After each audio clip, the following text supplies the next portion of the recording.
Hi, this is Miguel Quiles, and in today's lesson, I'll show you how using high-quality lighting can help take your entry-level photography kit to the next level.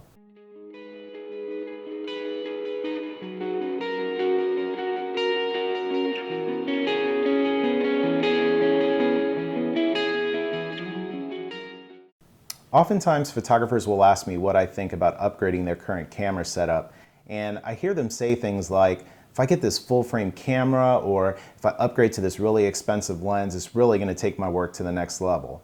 But is it possible that spending that same money elsewhere might give you a better end product at a lower cost?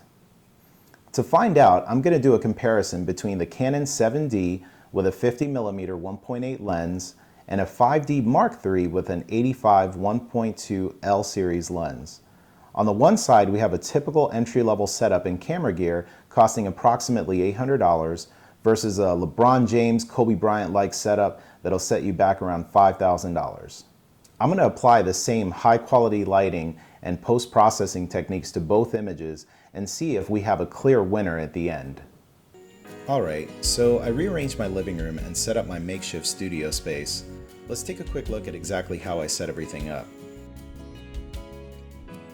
I'm using a PhotoFlex Flex Flash 200 watt strobe inside of a PhotoFlex medium octodome. It's raised slightly above the subject and feathered slightly camera left. On the camera right side, I have a stand holding a white foam board that I picked up from a local craft store. Here you can see the subject is approximately 4 feet away from the background and approximately 2 feet away on either side from the light and the reflector. This will be the same setup I'll use for both cameras. Because the subject is an actor, I gave him a character to act out for these images. He was playing a Wolf of Wall Street type character, and I think it made the shoot in the final images pretty fun. I also wanted to experiment using a background that was a little different than what you'd normally see. The background is called True Blue and is made by a company called Savage. I encourage you to try out different colors for your images to really set them apart from the typical black, white, or gray backgrounds you usually see everywhere. For the lighting, I really love using large modifiers like this octodome. It gives such a soft light and really makes people's skin look great. After taking a few images and finding a few poses that I liked, I switched out the cameras. Keeping all my settings the same, we try to recreate the same pose and expression so we can make the comparison fairly similar. A quick review on the back of the camera shows that we had all of the comparable shots we needed. Let's take a look at the final images side by side.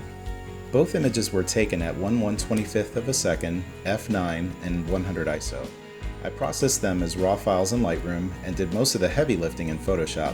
I'll include a link in the description that will show how I retouched the image. After a quick outfit change, we continued shooting. I removed the reflector to camera right for these, but the rest of the setup stayed the same. Removing the reflector made for a nice soft shadow on the camera right side of his face. That's definitely one of the advantages of using a larger modifier like the octodome. The transition from light to shadow is really pleasing in the final images. Alright, so there you have it. You got to see the entire photo shoot from beginning to end, and I'll be posting a link in the description for you to take a look at the final images and see if you can catch which photo was taken with which camera setup.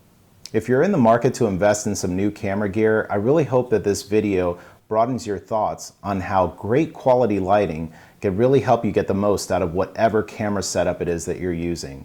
Be sure to like, comment, and subscribe to this video, and thank you so much for watching.